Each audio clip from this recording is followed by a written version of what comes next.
I have spent 30 years in uniform, most of it studying air defense systems and the balance of air power in the Middle East. I have watched the Gulf Wars, the no-fly zones, the surgical strikes that defined modern warfare. Nothing in those 3 decades prepared me for the intelligence assessment that crossed my desk 72 hours ago. Russia has delivered 50 operational S-500 Prometheus air defense systems to Iran. Not training models, not downgraded export variants. 50 fully operational batteries with engagement radars, battle management systems, and missile loads. The Israeli Air Force just lost the ability to operate over Iranian airspace, and Washington has gone silent. I want to be direct with you about what this means. This is not an incremental capability upgrade. This is not another headline you scroll past. This is the end of the air dominance framework that has defined Middle Eastern military reality since 1967. Israel's entire strategic doctrine, the one built on the assumption that its aircraft can strike anywhere, anytime, without meaningful opposition, that assumption died the moment those systems went operational. And the silence from the Pentagon tells you everything you need to know about how serious this is.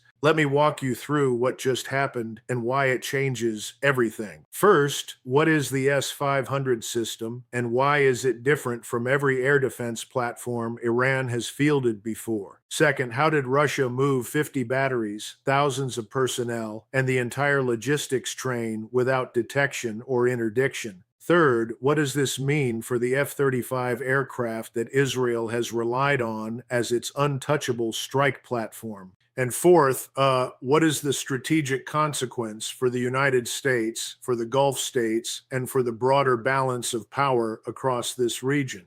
If this is the kind of analysis you have been looking for, the kind that does not soften the operational reality or manage the narrative for political comfort, subscribe now and stay with me. Hit like, drop your assessment in the comments because I read every single one. This is not speculation. This is mathematical military reality, and we need to walk through it together. Let me be precise about what the S-500 Prometheus system actually is. This is Russia's fifth-generation strategic air defense platform, designed to engage targets at ranges up to 600 kilometers and altitudes up to 200 kilometers. It was built specifically to defeat stealth aircraft, hypersonic missiles, and ballistic threats simultaneously. The engagement radar, the 91N6AM, operates in multiple frequency bands precisely to counter the radar-absorbent materials and shaping that make the F-35 effective against older systems like the S-300. Each battery includes up to 12 transporter erector launchers. Each launcher carries 4 missiles.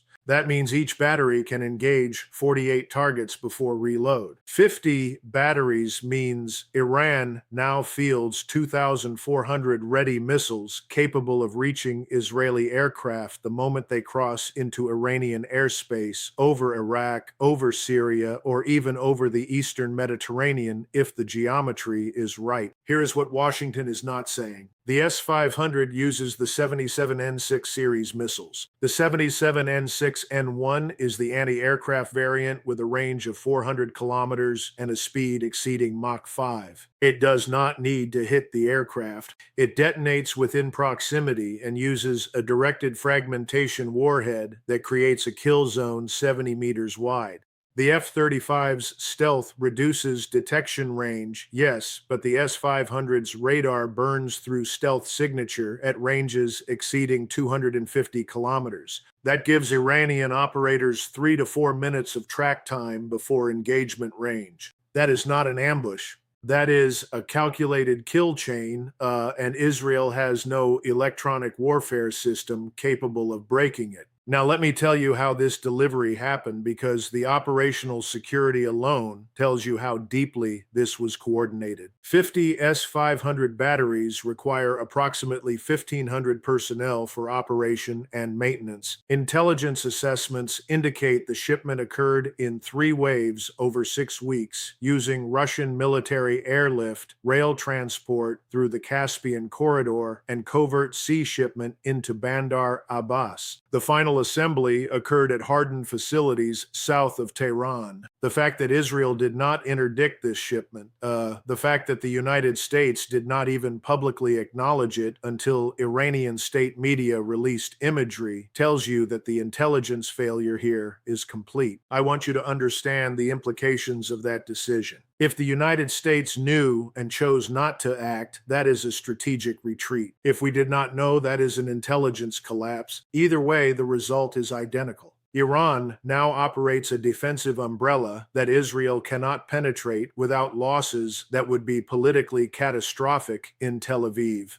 Let me put a number on this. A single F-35I costs approximately $110 million per airframe. Israel operates fewer than 40 of them. Losing even 2 in a single strike package would ground the fleet for operational reassessment. The Israeli Air Force cannot absorb a sustained attrition campaign, and Iran knows it. Here is the part that should terrify every planner in the Pentagon. The S-500 is not a standalone system. It integrates with Iran's existing layered defense architecture, which includes the S-300 PMU-2 systems, the domestically produced Bavar 373, and the shorter-range Khordad and Rod systems. What that means in operational terms is that Iran can now deploy overlapping engagement zones that cover the entire country and extend hundreds of kilometers beyond its borders. An Israeli strike package cannot fly low to evade the S-500 because the short-range systems will kill them. It cannot fly high because the S-500 owns that altitude band. It cannot use standoff munitions because those glide weapons fly predictable ballistic arcs that the S-500 engagement algorithms were designed to intercept. There is no flight profile, no ingress route, no electronic warfare trick that solves this problem. Stay with me because what comes next is where the strategic picture gets worse. The S-500 deployment does not just close Iranian airspace, it closes Iraqi airspace to Israeli operations.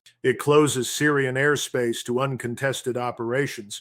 It pushes the engagement envelope so far west that even operations launched from the eastern Mediterranean now face surface-to-air threat fans they cannot ignore. Israel has relied for 2 decades on the ability to strike Iranian nuclear facilities, weapons depots, and command nodes without asking permission and without facing meaningful resistance. That capability is gone. Not degraded, gone.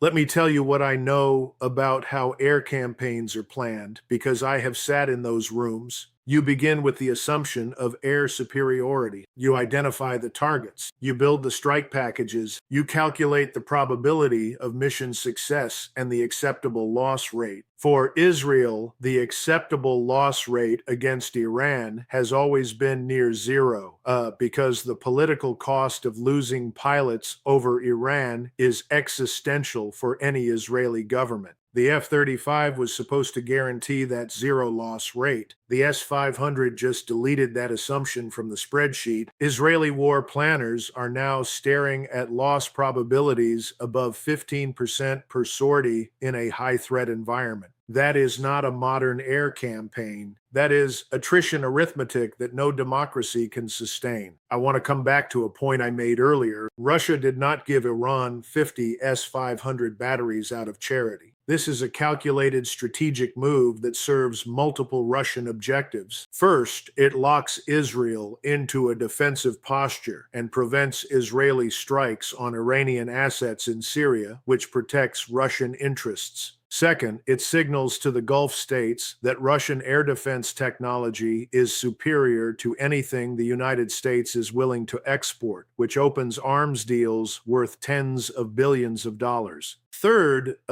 it demonstrates to Beijing that Russia is willing to arm regional powers in ways that constrain American freedom of action. Here is the cost versus cost arithmetic that makes this sustainable for Moscow. Each S-500 battery costs Russia approximately $250 million to produce. 50 batteries is $12.5 billion in hardware. That sounds expensive until you realize that the strategic return is the neutering of Israeli air power, the collapse of American deterrence credibility, and the creation of a new export market. A $12 billion investment that eliminates a $15 billion American weapons platform from operational relevance in the Middle East. That is a return Moscow will take every single time. Now, I want to address the question every serious observer is asking. Can the United States provide Israel with a counter to the S-500? The short answer is no. The AGM-88G ARGM-ER has a range of approximately 250 kilometers. That puts the launch platform inside the S-500 engagement zone before it can fire. The Air Force has tested directed energy weapons and hypersonic strike platforms, but none are fielded in numbers, none are cleared for export to Israel, and none have been proven against the S-500 in realistic conditions. Israel is on its own, and the Pentagon knows it. Let me be honest with you about something that the defense establishment will not say publicly.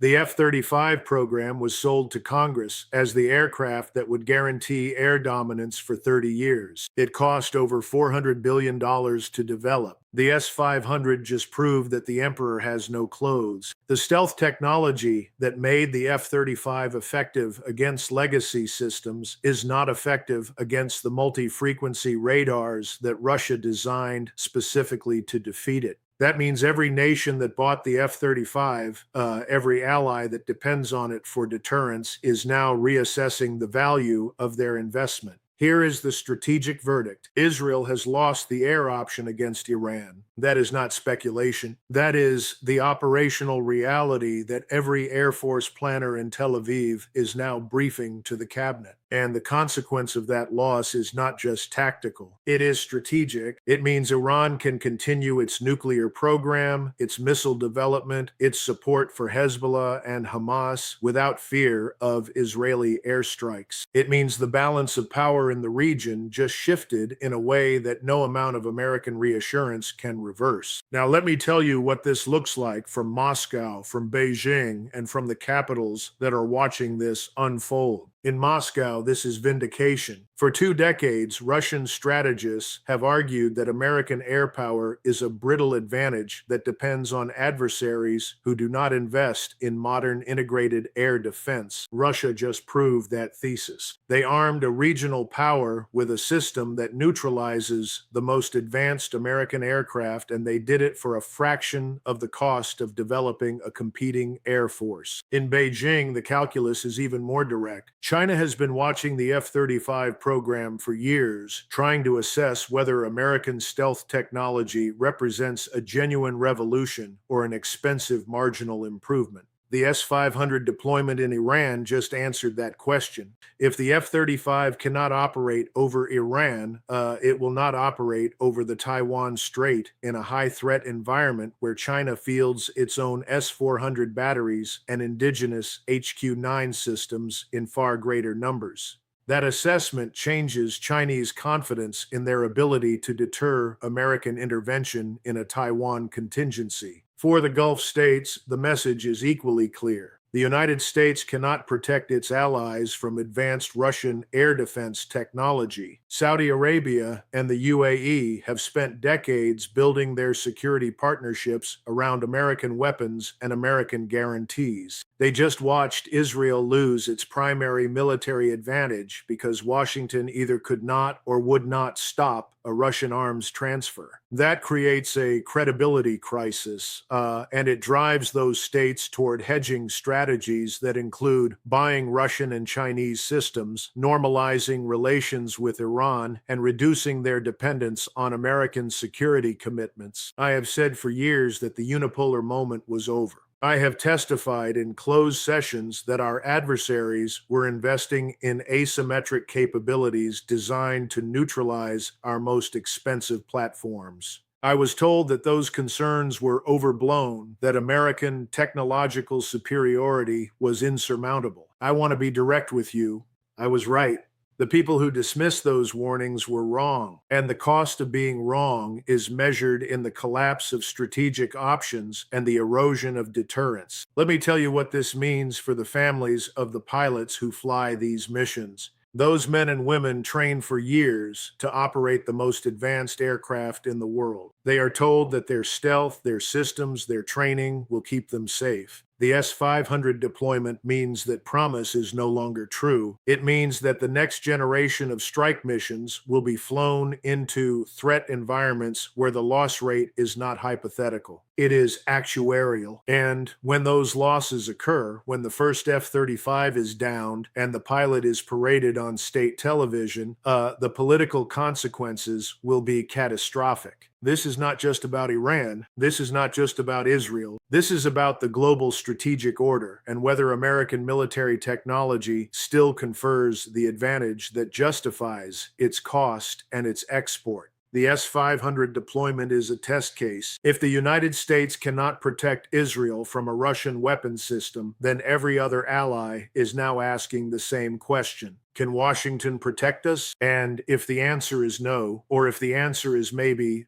then those allies will make other arrangements. I want to leave you with this question. Does the United States have any remaining option to restore Israeli air superiority over Iran that does not require ground forces, that does not require a technological breakthrough that is years away, and that does not require a level of commitment that Washington has already shown it is unwilling to make? Think about that. Think about what it means for the region. Think about what it means for American credibility, and leave your assessment in the comments because I want to know what you are seeing from where you sit. If this analysis gave you the clarity that the mainstream coverage will not provide, share it. Hit like, subscribe to this channel because the next update is already in preparation, and what comes next will define whether we are watching the managed decline of American influence or whether Washington has a response that none of us have seen yet. I will see you in the next one.